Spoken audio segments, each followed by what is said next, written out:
Hash the stranger at table 7. The morning rain drummed softly against the windows of Rosewood Café, creating gentle streams that blurred the busy street outside. Emma pulled her cream-colored sweater closer as she settled into her favorite corner table, cradling a steaming cup of vanilla latte between her palms. The café buzzed with the familiar symphony of morning rush, clinking spoons, whispered conversations, and the steady hum of the espresso machine. She had claimed this table every Tuesday morning for the past 6 months, ever since starting her freelance writing career.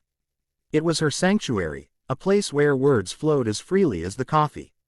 The worn wooden surface bore the gentle marks of countless conversations and quiet moments, and the window beside her offered the perfect view of the tree-lined street she had grown to love. Emma opened her laptop and began typing, losing herself in the rhythm of her latest article about local community gardens. The café's warmth embraced her, a stark contrast to the cool October morning outside. She barely noticed the growing crowd as office workers grabbed their morning fuel before heading to work. "Excuse me," a gentle voice interrupted her concentration. "I'm so sorry to bother you, but would it be possible to share your table? Everywhere else seems to be taken." Emma looked up to see a man standing beside her table, holding the hand of a small girl with bouncing curls. He wore a charcoal wool coat over a crisp white shirt, and his dark hair was slightly tousled from the rain. But it was his expression that caught her attention, polite, almost apologetic, with kind eyes that held a hint of exhaustion. The little girl peeked out from behind his leg, clutching a worn stuffed butterfly in her free hand. She couldn't have been more than 4 years old, with rosy cheeks and curious brown eyes that reminded Emma of warm chocolate. Emma glanced around the café and realized he was right. Every table was occupied, and a line of customers waited hopefully by the door. She had been so absorbed in her writing that she hadn't noticed how crowded it had become. "Of course," Emma said, quickly closing her laptop and gathering her papers to one side of the table. "Please, sit down. I'm Emma. Thank you so much. I'm David, and this is my daughter, Sophie." He helped the little girl into the chair across from Emma before settling beside her. "We really appreciate this. Sophie has been looking forward to her hot chocolate all morning." Sophie smiled shyly at Emma, then whispered something to her stuffed butterfly. David caught Emma's curious glance and smiled. "That's Luna," he explained. "Sophie tells her everything. Don't you, sweetheart?" The little girl nodded solemnly. "Luna likes butterflies because they're pretty. Do you like butterflies?" she asked Emma, her voice soft but eager. "I love butterflies," Emma replied warmly. "They're like flying flowers, aren't they?" Sophie's face lit up with delight. She carefully placed Luna on the table and began telling Emma about all the butterflies she had seen in the park, her words tumbling over each other in excitement. David watched his daughter with tender eyes, occasionally smoothing her curls or helping her with difficult words. When the waitress came over, he ordered hot chocolate with extra marshmallows for Sophie and a simple black coffee for himself. "Are you an artist?" Sophie asked suddenly, noticing Emma's notebook filled with sketches and notes. "I'm a writer," Emma explained. "I tell stories with words instead of pictures." "Daddy tells me stories," Sophie said proudly. "He makes up the best ones about princess butterflies and magic gardens." David's cheeks colored slightly. "I'm not very good at it, but she seems to enjoy them." Emma smiled at his modesty. There was something refreshing about this man who seemed completely focused on his daughter's happiness. She watched as he helped Sophie with her hot chocolate, making sure it wasn't too hot, wiping away her chocolate mustache with gentle patience. "What kind of stories do you write?"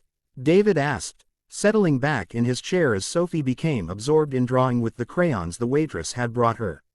"Mostly articles about local businesses and community events," Emma said.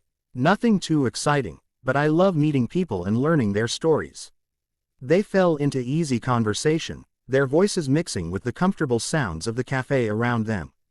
David spoke about Sophie's love for art and nature, how they spent weekends exploring parks and museums. Emma shared her passion for writing and her dream of eventually publishing a novel. "Daddy, look," Sophie held up her drawing, a colorful butterfly with rainbow wings flying over what appeared to be a café. "It's Luna visiting Emma." "That's beautiful, sweetheart," David said, his voice filled with genuine pride. He turned to Emma. "Would you like to keep it?" Emma accepted the drawing with care, studying the bright colors and careful details. This is wonderful, Sophie. I'll treasure it. The morning passed quickly, their conversation flowing as naturally as old friends catching up. Emma found herself charmed by David's quiet humor and obvious devotion to his daughter. He spoke little about himself, deflecting questions with gentle humor and redirecting attention to Sophie or asking Emma about her work. When Sophie announced she needed to use the restroom, David excused himself to take her, leaving his phone on the table.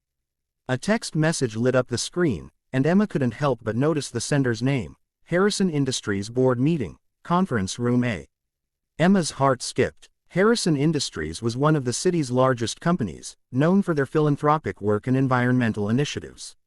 She had written several articles about their community programs, always wondering about the family behind the empire. When David returned with Sophie, Emma studied his face with new understanding. The expensive coat, the confident way he moved through the world, the careful way he spoke about his work, it all made sense now. "We should probably get going," David said, glancing at his watch. "Sophie has art class this afternoon." As he gathered their things, Sophie tugged on Emma's sweater. "Will we see you again?" she asked hopefully. Emma looked at David, unsure. He smiled, the same warm expression she had grown fond of over the morning. "We come here most Tuesday mornings," he said simply. "If you'd like the company, that is." "I'd love that," Emma replied, meaning it completely. David left a generous tip on the table, more than the cost of their order. As they prepared to leave, he turned to Emma one more time. "Thank you," he said quietly. "Not just for the table, but for this. For treating us like people, not like a curiosity or an opportunity. That means more than you know." Emma watched through the rain-streaked window as David and Sophie walked down the street, hand in hand. Sophie carried her butterfly carefully, and every few steps, she would show it something interesting: a flower, a colorful storefront, a puddle reflecting the sky. Emma looked down at the drawing Sophie had given her, now carefully tucked into her notebook. She thought about the morning's conversation, about David's gentle laugh and Sophie's infectious joy. Wealth, she realized, hadn't changed the fact that he was simply a devoted father who loved his daughter deeply. The next Tuesday couldn't come soon enough.